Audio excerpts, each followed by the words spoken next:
భర్తల్ని కూడా అద్దెకు తెచ్చుకుంటారా? ఇదేం ట్రెండ్ అని టెన్షన్ పడకండి. ఈ ట్రెండ్ మన దేశంలో లేదు.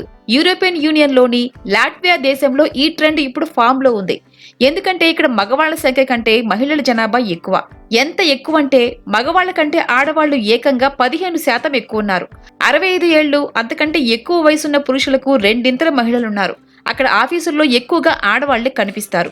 అంతేకాదు పంబ్లింగ్, వడ్రంగి పనులు లాంటి వాటిల్లోనూ లేడీసే టాప్.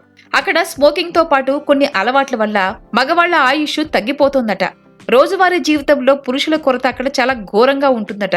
దీంతో అక్కడ మహిళలు ఇంటి పనుల్లో సాయం కోసం భర్తల్ని అద్దెకు తెచ్చుకుంటున్నారు. పంబ్లింగ్, వడ్రంగి, టెలివిజన్ ఇన్స్టాలేషన్ వంటి పనులతో పాటు పెయింటింగ్, కర్టన్లు ఫిక్సింగ్ వంటి పనుల కోసం మగవాళ్లను ఆర్డర్ చేసుకుంటున్నారు. అక్కడ ఆడవాళ్లు ఇప్పుడు ఈ ట్రెండ్ నే ఫాలో అవుతున్నారు. ఇదేం కొత్త విషయం కాదు. ఎందుకంటే 2022లో యూకేలోని లారా యంగ్ అనే ఓ మహిళ రెంట్ మై హ్యాండీ హస్బెండ్ అనే వ్యాపారం స్టార్ట్ చేసి తన భర్తను చిన్న చిన్న ఉద్యోగాలకు అద్దెకు ఇచ్చి ఈ ట్రెండ్ స్టార్ట్ చేసింది. అంటే పాశ్చాత్య దేశాల్లో ఇది మామూలు అయిపోతోంది. ఈ ట్రెండ్ నే ఇప్పుడు చాలా మంది ఫాలో అవుతున్నారు. ముందు ముందు ఇలాంటివి ఇంకెన్ని వినాల్సి వస్తుందో.